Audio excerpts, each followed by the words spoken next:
John Miller always said the road taught him how to think long miles, long silences, and just enough time to wonder if life would ever turn in his favor. On an early winter morning in Houston, with fog clinging low over the asphalt, he gripped the steering wheel of his 10-year-old Freightliner and felt a familiar heaviness in his chest. Something was wrong, though he couldn't name it. Maybe it was the way the radio crackled, or the way the city lights blurred like old memories refusing to stay sharp. Maybe it was simply the fear that at 58, nothing new would ever happen to him again. He had worked all his life harder, he believed, than most men he knew. And yet the numbers never added up. 40 years of hauling freight across the South, and still he couldn't provide his wife Mary the gentle stability she deserved. Still he couldn't give Tom and Daisy the college savings he'd once promised. Still he couldn't fix the roof without borrowing. His kindness, his patience, his endurance, none of it ever seemed to pay off. As he turned off the freeway toward the warehouse district, the dawn cracked open like a tired eyelid. Rex, his loyal mutt, lifted his head from the passenger seat and whined softly, sensing the tension rippling off him. "Easy, boy," John whispered, though the words weren't meant for the dog. His dispatcher had called him at 4:12 a.m. with an urgent job. A strange one. A pickup scheduled under a company name he'd never heard before, Halcyon Freight Solutions. No return contact number. No listed office. Just a location pin dropped on an unfamiliar part of town. John didn't like the feeling. He didn't like changes. He didn't like mysteries. But he needed the money. He always needed the money. As he pulled into the empty lot, he noticed a single shipping container resting under a broken street lamp. The container door was open, spilling a thin line of golden light onto the pavement, almost candle-like in the gloom. It made no sense, no workers, no forklifts, no paperwork waiting on a pallet. Just light. And a faint hum he couldn't explain. Rex growled. John swallowed. And stepped out into the cold morning air. Morning traffic on I-10 crawled like a wounded animal, and John drifted with it, hands loose on the wheel, thoughts tighter than the lane he kept slipping from. The delivery should have pulled him into routine, warehouse to warehouse, pallet to pallet, but instead everything today felt slightly off-tune, like a guitar string pulled just a bit too tight. Even Rex sensed it last night, whining at the door long after John told him to settle. The dog always knew when John's thoughts slipped somewhere heavy. He kept replaying the moment with the glowing container. It wasn't the glow, light spills in all sorts of ways in industrial yards. It was the feeling, the strange tug in his chest, like someone had placed a warm hand on his shoulder and whispered, "Pay attention." He hadn't felt anything like that in years. Decades, maybe. Mary had noticed something too. She'd stood in the kitchen doorway that morning, pouring coffee into his travel mug, her eyes searching him like she used to back when she still believed he could become more than a man who lived between mile markers. "You okay, John?" she asked. Not worried, just quiet, curious. He lied and smiled and kissed her cheek like always. But she didn't buy it. She held his wrist for a second longer than usual, thumb brushing the faded scar from an old cargo chain accident. "Feels like you're somewhere else," she said. He wanted to tell her everything, the container, the pull in his chest, the strange sense of being watched by something that meant no harm, something good even. But how do you explain a feeling you barely trust yourself? Tom had already left for work, running late as always. Daisy was asleep, headphones still on from whatever playlist she fell asleep to. Mary was the only one who sensed the shift in him. Now, on the highway, the memory of her soft grip haunted him. He rolled down the window. Houston's humid air slapped him awake. He needed the grounding, the smell of wet asphalt, the diesel fumes bleeding from the lane ahead, the low hum of a world that kept moving whether or not he was ready for it. His delivery stop came sooner than expected, a small distribution center on the edge of the city. Nothing about it stood out: chain-link fence, sun-bleached trailers, two forklifts arguing back and forth with their backup alarms. But the man waiting for him at the gate definitely wasn't the usual dock worker. Young guy. Too clean cut. Collared shirt instead of a reflective vest. Clipboard but no badge. He flagged Jean down with a polite, almost eager smile. "Mr. Miller?" John stiffened. Very few people at these stops knew his name. "That's me," he said slowly, climbing down from the cab. The young man extended a hand, firm handshake, warm palm, quick eye contact. "Thanks for coming. We've been waiting on this shipment." His tone carried something rehearsed, something deliberate. John frowned. "This is just a standard pallet drop. Nothing special." The young man smiled wider. "Actually, it is." And before John could ask what the hell that meant, the forklift drivers approached, silent, unusually coordinated, and began unloading his trailer with surprising care. Like what John carried wasn't just merchandise, but something fragile. Precious. He didn't like this. He crossed his arms. "What's going on here?" The young man tilted his head, studying him almost too closely. "Tell me, Mr. Miller, did anything unusual happen last night?" John's heart thudded. It was the first moment where everything inside him whispered again. "Pay attention." John felt the question hit him like a fist made of cold fog. The lot around him went suddenly too quiet, forklifts humming but distant, workers moving but blurred at the edges. The young man's voice cut clean through it all, gentle but sharp enough to draw blood. "Did anything unusual happen last night, Mr. Miller?" John's instinct flared, "Don't answer. Don't reveal anything until you know the game." Truckers survived on intuition, and his was ringing like a smoke alarm. He cleared his throat. "Just a long haul. Nothing more." The young man's expression didn't change, but his eyes did, like the light behind them flickered for a second. Not anger. Not disbelief. Something closer to recognition. "Of course," he said softly. "Routine days can surprise us, though." John didn't like the tone, not threatening, but knowing. As if the man wasn't asking about the job, but about the feeling John couldn't shake. The warm pull in his chest. The glow from the open container. The sense of being nudged towards something he couldn't yet see. The forklift drivers finished unloading and rolled the pallet aside. A supervisor signed the digital receipt, barely glancing at John before hurrying back inside. Normal. Everything looked perfectly normal. But nothing felt normal. Rex barked sharply from the cab, breaking the tension. John stepped back. "I have more deliveries today," he lied. "If we're done here." The young man nodded. "We're done. For now." For now. Two words that stuck like splinters. John climbed into the truck, shut the door, and pulled away. His hands trembled on the wheel, not fear exactly, but an overwhelming sensation of being observed by something invisible and patient. By the time he merged onto the highway, his phone buzzed. Unknown number. He hesitated, then answered. "John Miller," a calm female voice said. "Professional. Controlled. Yes. This is Halcyon Freight Solutions. We received confirmation of your delivery. Thank you for your punctuality." John tightened his grip. Your guy at the yard asked strange questions. A short pause. What questions? He asked if something unusual happened last night.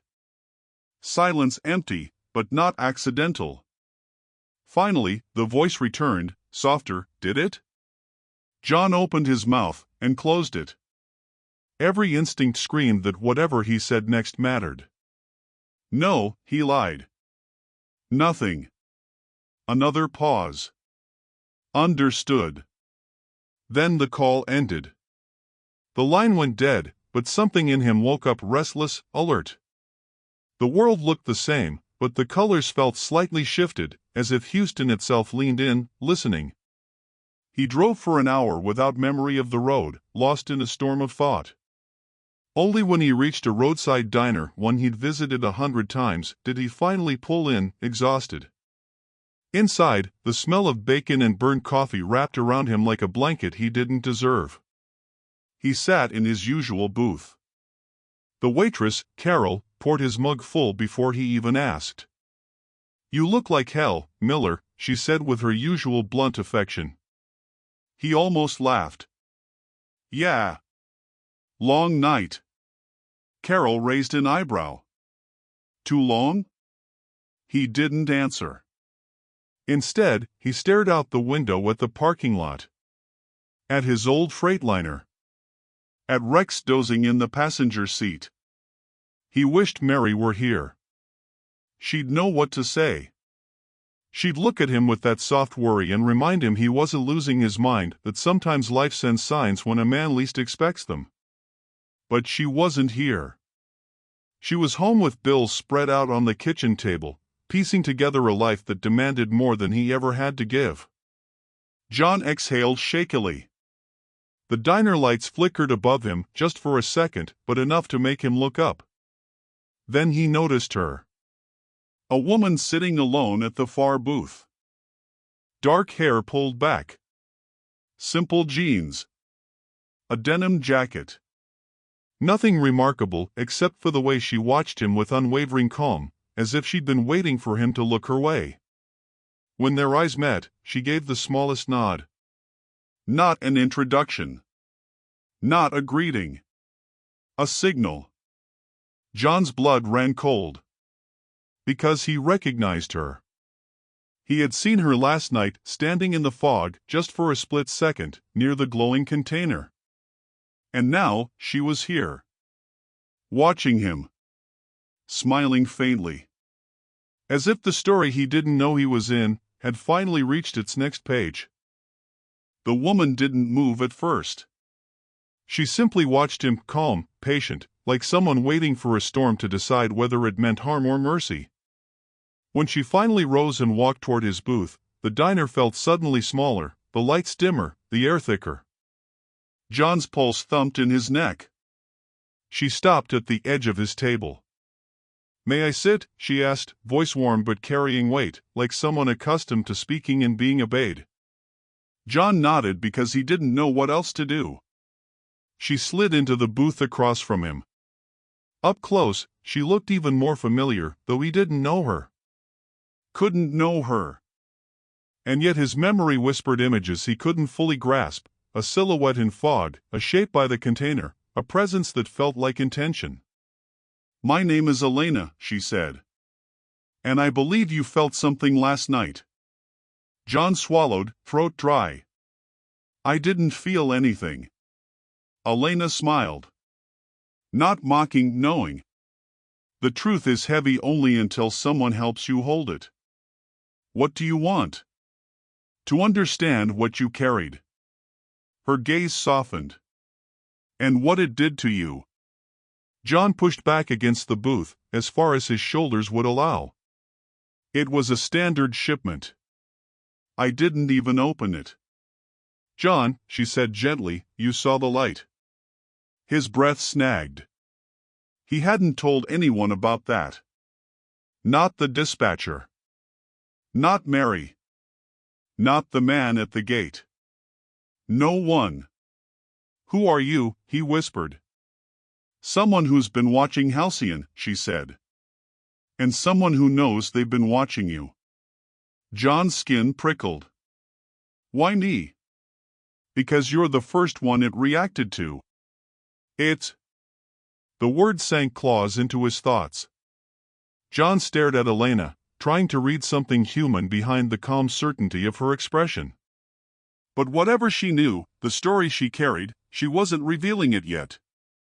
She leaned forward. "When you stepped into the fog last night, something happened. Something changed." John clenched his jaw. "I didn't step inside. I only looked. Sometimes that's all it takes." He shook his head. This is crazy. It feels crazy, she agreed. Because you've spent a lifetime believing nothing extraordinary could ever happen to you. John froze. Because that, more than anything else, was the truth he never said aloud. Elena's voice softened even further. But something extraordinary did happen. And the company that hired you, they know it. They've been searching for someone like you for years. John's hands trembled around his coffee mug. Why? What's so special about me? Elena exhaled, almost regretful. You were always the wrong person in their eyes, too old, too tired, too honest, too invisible. Then her gaze sharpened. But whatever was in that container disagreed. John nearly laughed, a tight, broken sound. You're telling me some box, some glowing thing, chose me? Not the box, she said. What was inside? He stared at her, speechless. Elena leaned back slowly. Halcyon will come for you. Not to harm you, at least not at first. They'll offer opportunities, money, contracts. They'll pretend to honor you. Why? Because something reacted to you, she repeated. And they want to know why. John swallowed hard. What do you think? Elena's eyes softened with something like admiration or fear. I think it recognized what most people overlook. She held his gaze. A man who's carried weight his whole life without breaking. The words hit him harder than any truth he'd ever faced. Before he could respond, the diner bell above the door jingled. Two men entered suits, crisp, wrong for a roadside diner. Their eyes swept the room in a slow, deliberate scan. Elena stiffened. They're early, she whispered. Damn. John's heartbeat thundered. Who are they? Halcyon's retrieval team. For what? Elena looked straight into his eyes. For you, John. The men locked onto him. Began walking. Slow. Purposeful. Elena reached across the table, grabbed his hand, and whispered, urgent and low. Whatever you do next, choose fast. The diner seemed to shrink around him, walls folding inward as if the universe were nudging him toward the decision he'd been running from since dawn. The two men in suits advanced with the quiet certainty of people who never heard the word no. Elena's grip tightened around his hand, not desperate, but firm, like someone anchoring him to a truth he hadn't yet accepted. John, she whispered, if they take you, they'll bury you under contracts and secrecy until you forget what you felt last night. They'll make you believe it was all they're doing. Their discovery. Their claim. John's throat closed. And you? What do you want from me? For you to understand what you are, she said softly. And what happened to you? The men were closing in. Carol, the waitress, glanced over, sensing tension but not understanding it. She took a step toward them, then thought better of it. Come with us, Mr. Miller, one of the men said. Not threatening. Not loud. Just, final. Elena leaned closer, voice barely audible. If you go with them, your life changes forever. If you come with me, your life changes because of you. John's breath shook. His entire life, 58 years of labor, honesty, exhaustion, balanced on the edge of that moment. He felt the weight of Mary's sacrifices, of Tom's stubborn pride, of Daisy's quiet belief that he could be someone she'd brag about. He felt the roof he couldn't afford to fix. The bills Mary folded with trembling hands. The years of promise that never turned into anything more than survival. And beneath all of it, he felt that warmth again. The one from the container. The one that made his chest feel lit from inside. A voice, quiet, ancient, not human, seemed to murmur at the edges of his awareness. You were not invisible. You were chosen. The men stepped closer. Elena whispered, "John, choose." And he did. He stood. The men froze, misreading his movement as surrender. Elena rose beside him. John took a single step, not toward the suits, but toward the rear exit by the kitchen. "Sir," one of the men barked, "that's the wrong direction." John turned his head slightly, enough for them to see the resolve in his eyes, the kind he'd forged on highways and in storms and in long, lonely nights in a truck cab. "No," he said. "For the first time in my life, it's the right one." Elena moved with him. The suits surged forward.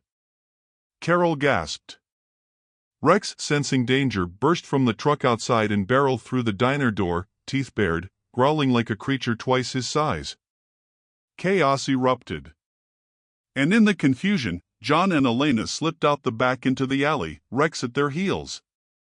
The air smelled of rain and engine oil. Houston rumbled in the distance, unaware that a man who'd been forgotten by the world had just become the center of something vast and unknown. They ran until they reached an abandoned service station, breathless. Elena pulled a small device from her pocket, a metal sphere that unfolded like a blooming flower, glowing the same warm gold as the container's light. It pulsed once. John staggered, the warmth in his chest responding like a heartbeat answering another heartbeat. He stared at her. "What is that?" Elena took his hand, gentle now. "The thing you felt wasn't a weapon. It wasn't a machine. It was a finder." "A finder of what?" She smiled. A real smile. "A finder of people who never stopped carrying their burdens. People who never lost goodness, even when the world ignored them." John shook his head. "But why me?" "Because you lived a lifetime of quiet grace," she said. "And something extraordinary finally saw it." The sphere brightened, casting warm light over his tired face. "And this," he said, voice cracking. "Where does this lead?" "To a life you didn't believe was possible. Not luck. Not chance." She touched his chest lightly. "Recognition." His breath caught. The warmth spread through him, filling him, steadying him. For the first time in decades, John didn't feel small. He didn't feel late. He didn't feel invisible. He felt chosen. Elena stepped back, the sphere hovering between them, humming softly. "Your old life is ending, John. And your new one begins the moment you decide it does." He thought of Mary. Of Tom. Of Daisy. Of the promise he'd made to himself long ago, to give them more, if the world ever gave him the chance. He nodded slowly. "Then let's begin." The sphere unfolded again, brighter, warmer, alive. And as the light washed over him, filling every corner of the life he once thought too late to change, John Miller stepped forward. Not as a forgotten truck driver, but as a man finally seen.